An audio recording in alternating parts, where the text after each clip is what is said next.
Thank you for making this choice over the warm lawn.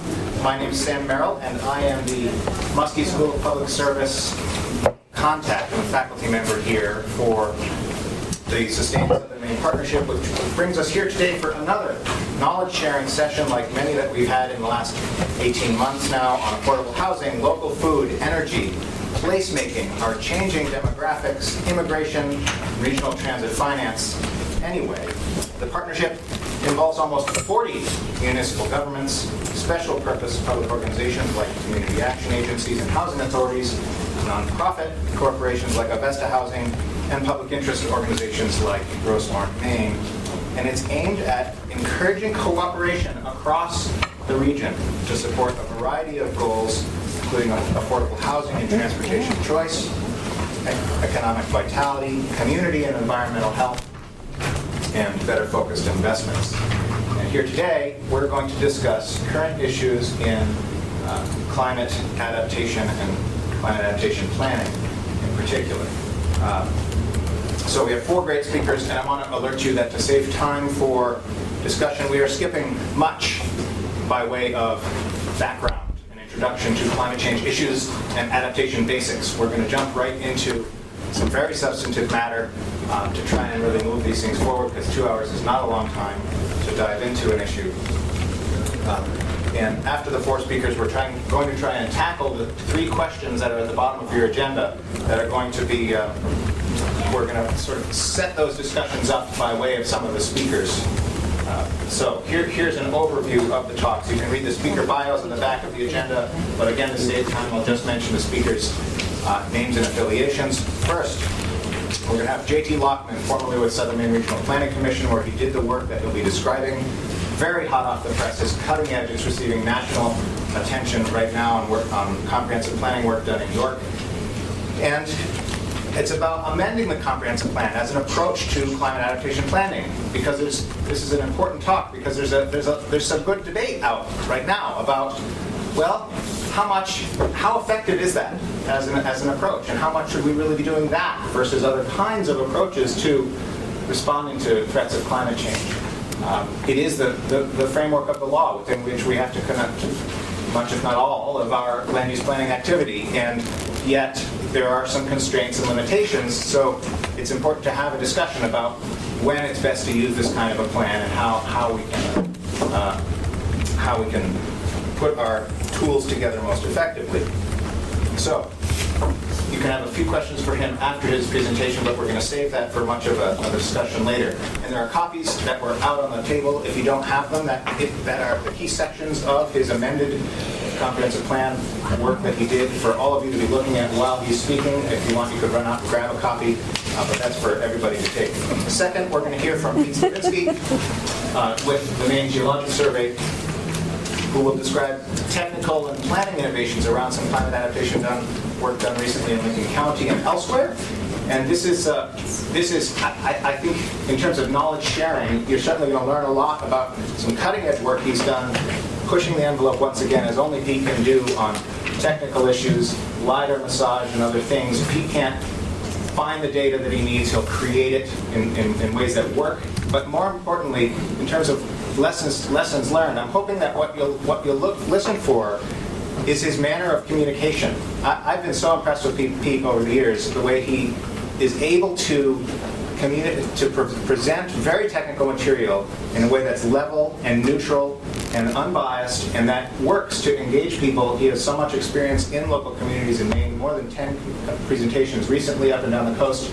And so just think about the manner of communication as one of the knowledge-sharing lessons that might be shared here in that presentation. And third, we're going to hear from Liz Hertz with Department of Agriculture, Conservation, and Forestry, and I could offer her the same glowing praise about her manner of communication. She has a special way of engaging with groups of local stakeholders, and she's going to talk about an important project that's a NOAA-funded marsh migration effort in 6 towns, which has many, many tentacles. This is a beast of a project with a lot of moving parts.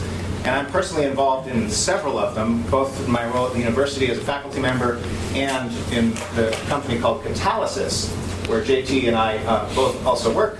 And so I'm involved in different parts of it, but I still haven't seen the whole architecture laid out yet. So this is very exciting to finally see how this is going to be working. And it's really exciting material about marsh migration that is pushing the envelope and the frontiers of what do we mean by climate adaptation in coastal areas. So that's the third one, and it's very forward-thinking, and I'm looking forward to that one quite a lot. Finally, we're going to hear from Mike Zalhony, who's with Wells National Estuary Research Reserve and a graduate student at Antioch College, who will describe some coastal training programs that use role-play simulations. So, there's a lot of effort that's been invested in games and role-plays nationally and in the Northeast recently, most notably by MIT and the Consensus Building Institute. And he's going to describe a couple of efforts that have been underway in Maine that he's been involved with and help us think about how we might be able to use those exercises constructively in Maine. And just to prime that discussion, you see that's question number 2. When we get to that part, I just saw this recent paper, a gaming exercise to explore problem solving versus relational activities for floodplain management.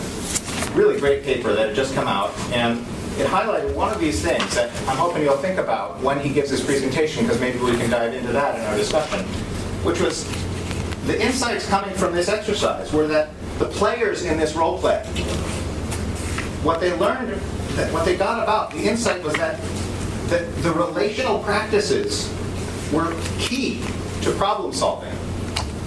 It was mainly the lack of an efficient interpersonal process that undermined coordination of problem-solving activities. So the question for us is, okay, can we learn about relational issues here in our town hall settings in Maine through a gaming tool set? So when you hear this presentation, let's dig into it and say, maybe we'll have a debate. Maybe it's even a fist fight, because I think there are some people who think, no, that's not going to work in a town hall in Maine. You can't go in and role play and Winslow. Well, let's talk about how these things could work for us. And finally, the third question, how can we or should we evolve Maine beyond storm surge and sea level rise issues when we're talking about climate change and move them inland? Is it time for that discussion? I would just mention quickly, a couple of other people, Mark Lapping and I, had outlined some of these issues back in 2008 in a paper in the Maine Policy Review, saying, well, we need to really be thinking about our economic base. What's going to happen? What are people going to do for work when the lobsters are moving north? Are we going to be an urchin fishery? Well, actually today, Curtis Bowling gave a presentation at lunch right in this room to 100 people saying he thinks it's going to be a green crab fishery in 2 generations here. And what about the maple syrup industry after the maples move north? And what about skiing and blueberries? And there's another debate here, because there are some people who will say, sea level rise and storm surge, that's what we need to deal with now. It's acute, it's in your face, it's a planning issue, it's an imperative, our infrastructure is washing out to sea, let's do something. And so the other stuff will wait 20, 30 years and maybe then. Well, I would counter that by representing some real opportunity and also crises that may be looming. And just reference I was just a few weeks ago, I spent a week in Aspen, Colorado, at a think tank, 4 days at the Global Change Institute there. They flew in 25 climate adaptation leaders from around the world, and this story had just come out showing that, well, sure enough, they're losing snow in Aspen, and that's a resort town, depends on those dollars. And in 20 or 30 years, that snow's probably not going to be there. What are they going to do? And so here we had people from all over the world talking. It was marvelous. There was Germany and Switzerland and Sweden and Denmark and the UK. And Biel, Germany, is doing some incredible things in this regard. How can planners think forward about replacing economic bases that are going to disappear?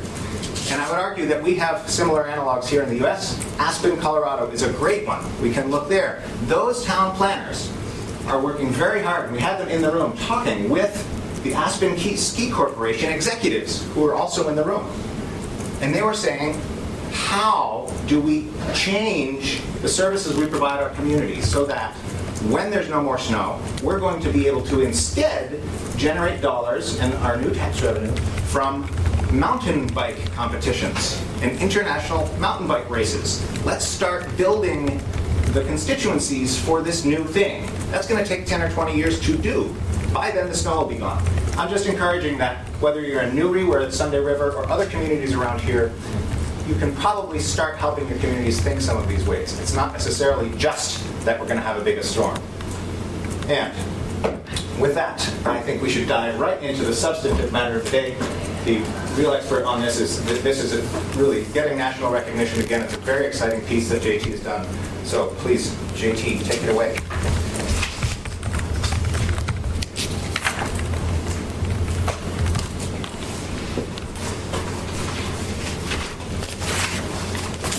Okay, thank you very much, Sam, for that nice introduction. And like you said, we had on the outside table a set of the draft comprehensive plan amendments for the town of York. I just talked with Steve Burns, the town planner for York, about 15 minutes ago, just to make sure that I could safely say everything's going well with this set of amendments.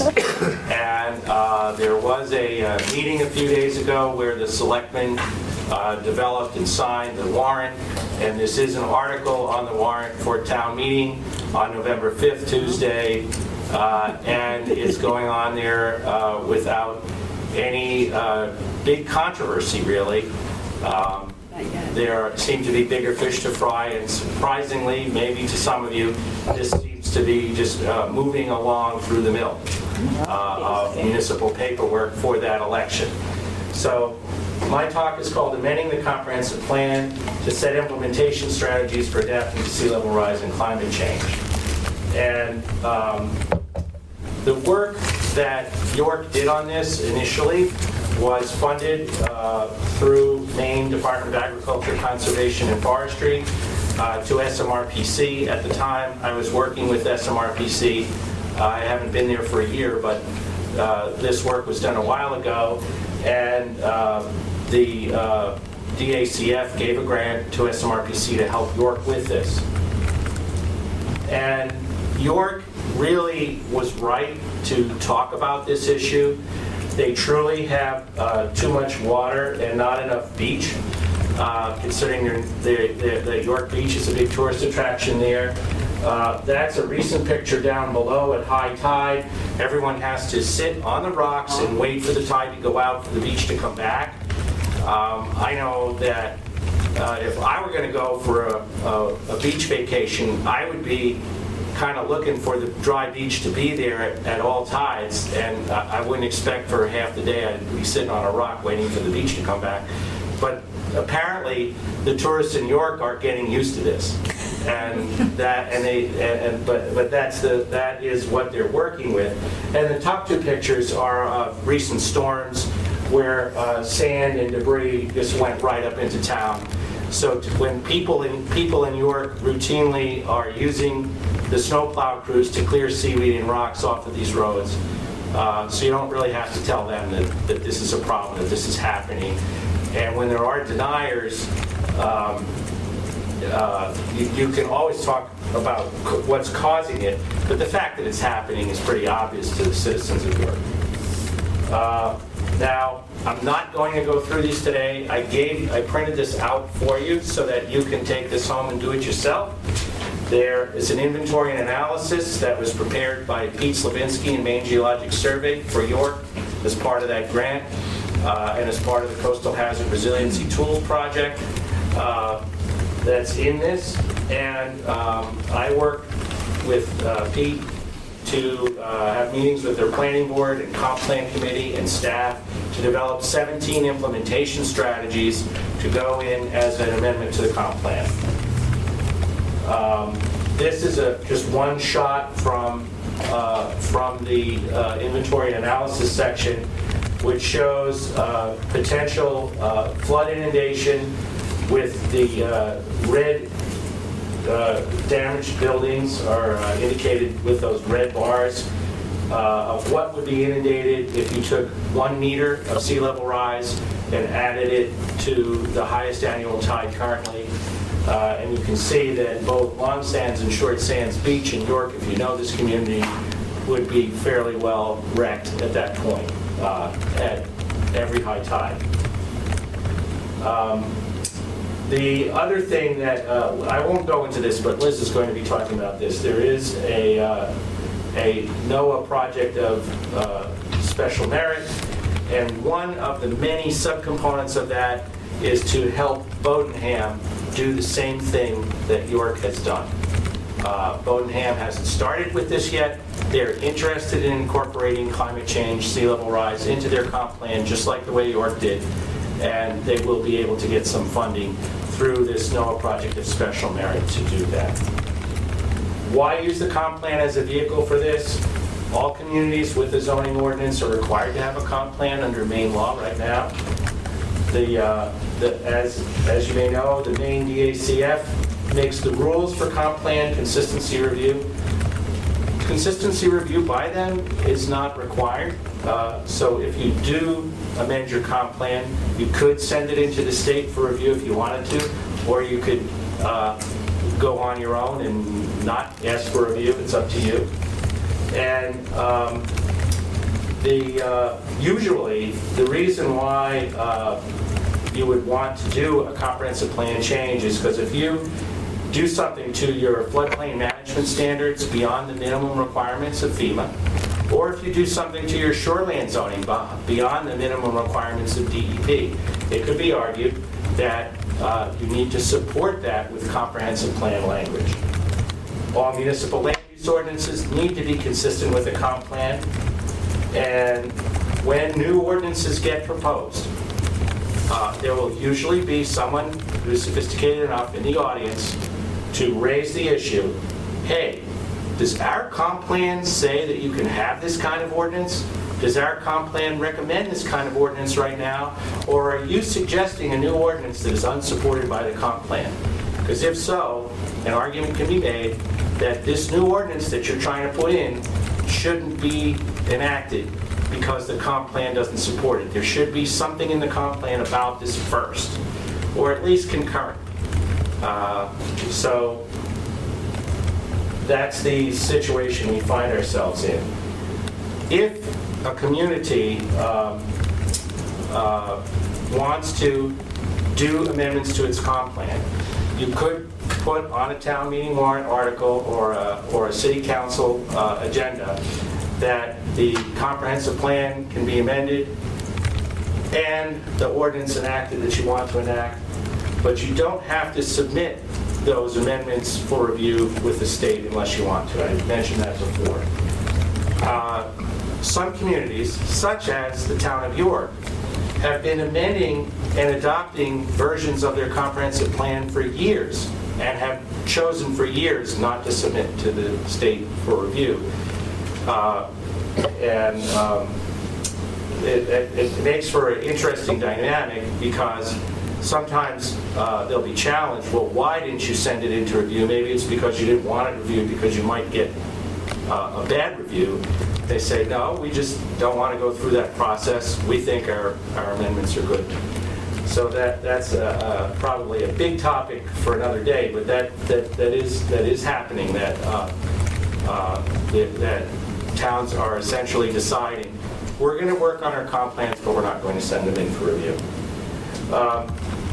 Sea level rise type amendments can't be inconsistent with the rules. And the rules, comprehensive plan rules, as well as the Growth Management Act, don't specifically say much about climate change or sea level rise. However, since 1985, there's a coastal policy. This was put into law in 1985, and you can read it in Title 38, MRSA, Section 1801, Subpart 4. It says, in state law, there's a coastal management policy number 4 that to discourage growth and new development in coastal areas where, because of coastal storms, flooding, landslides, or sea level rise, it is hazardous to human health and safety. That's been on the books for, I'm doing the math in my head, 28 years. So nothing's really new here. In 1985, people put that in there, and it was probably developed 10 years before that, before it got put in. So these are all issues that are not new. A good thing about amending your comprehensive plan is there are built-in requirements in law and rule for lots of hearings, lots of lead time that are way in excess of the usual ordinance enactment requirements. So if you amend your comp plan, you're going to have a lot more meetings and a lot more notice than for just a regular ordinance enactment. Other advantages, many coastal communities are already working on their comp plans on a regular basis and have been keeping them relatively fresh. The law and rules have recommending language that every 10 years these things be rewritten. 12? Oh, sorry. Did I say 10 on my slide? Yeah, I was wrong on that, and that's a mistake that you didn't catch the last reading. Okay, it's 12 now. A lot of communities wait 10 or 15 or 17 years to do this, but most communities are keeping up relatively, with that.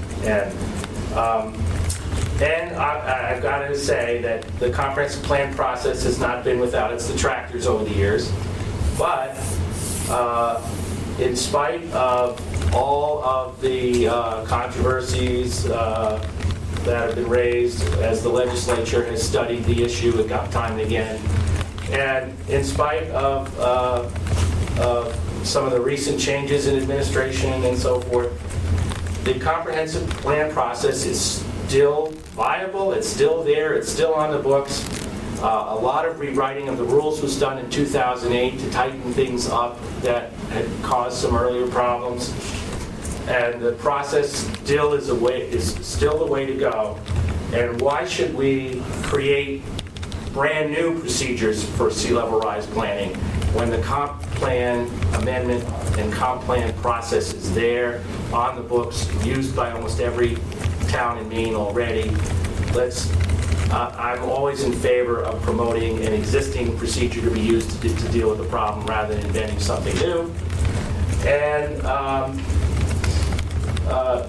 some town managers are very forward-thinking and planning boards as well, some managers and planning boards use the implementation strategy section in the comp plan as a work program and decide which ordinances to work on in the year ahead by looking in the back of the plan and seeing what stuff is in there. I wish more places did that, but many do, and they use the comp plan as a work program. At this point, I need to plug the Coast tool a little bit, which is what I've been working with on catalysis. In comp plans, there is a requirement for a capital investment plan, and towns make capital improvement programs. If towns are going to buy something, that also needs to be supported in the comp plan as a need. There needs to be a need shown in the plan, in the capital investment plan. And if towns are going to do capital investments, elevating roads, enlarging culverts, reinforcing walls, doing larger stormwater management systems, the Coast tool can be used to evaluate the benefits and costs of that as part of a capital planning process. So those are my remarks. I was supposed to go until 3:30. I think I'm finished a little early. So I've got 5 minutes for maybe a question or two now. And then I look forward to the discussion later with the other panelists about some of the other sea level rise adaptation ways to get things going. Yes, sir. My name is Matt Craig. I work for the Castle Beansbury Partnership, and we do a fair amount of work on stream road crossings, trying to identify whether they're too small or fish have a hard time getting through, and that's certainly an issue for providing, stormwater runoff and whatnot. But so I was interested in your last comment, and I just wanted to inquire whether, were you saying that in order to address an undersized culvert, let's say, to put a larger pipe in, that there should be some sort of a basis for that in each comprehensive plan? Yes, if you look on page 5 of the York handout, and look at item 6.4.3, and also, if you look at page 6.4.11, when the town is considering capital investments in their capital program each year, or if they're putting a capital investment plan in the comp plan, anytime you make a suggestion, you need to be looking at larger size culverts to deal with stormwater flows, to improve habitat and fish passage. You want to have something in your plan that says that's a good idea, that's something you ought to do. It always makes you have a stronger case. And pretty much virtually every grant program I've seen lately asks you in, question 14Q, is there something in your comp plan that recommends this? And you want to be able to say yes. Definitely, 6.4.3 does. And I agree with JT that the more detail in your comp plan that connects to something like that, the better off you'll be if you're to be challenged or if you're writing grants and looking for money. But most comp plans have something in them that addresses public safety, the value of the natural resources in the community. And so there are typically some general statements in there as well that a town could point to. I think if a town were concerned about the idea of spending more money on culverts because of a particular reason, then they probably would be better off to have something specific in the comp plan about it, but there's usually enough language in several different sections that I think would cover that. Well, I guess I would just say that hopefully folks in the audience who may be thinking about dealing with power restrictions wouldn't see the lack of this kind of information in their comp plan as a barrier to moving ahead. Certainly I've been involved with some projects up in Brunswick and other towns that we've gone ahead. I don't know that this topic has come up, but it's certainly a very high priority both for climate change adaptation and habitat restoration to address some of these subjects. Well, it's also no accident that a town like York is doing this, but it's a highly litigious environment, and there are many landowners that use land use attorneys, and this is just a real easy one to throw up at a town. Is this in your comp plan? In not all areas, politically and culturally are like that. But York certainly is. Yes. Is it also perhaps helpful that when looking at issues like you're just talking about, sometimes if they're looked at in isolation, solving one problem may create two other problems. And hopefully, at least by going through the comp plan process, you're looking at systems, you're looking at the larger picture, and so before you solve one problem and create those two other problems somewhere else, it's an opportunity to look at that in a larger perspective. Yes, and just since the gentleman asked the question, I've seen more connections to that issue in other of the strategies that we worked on.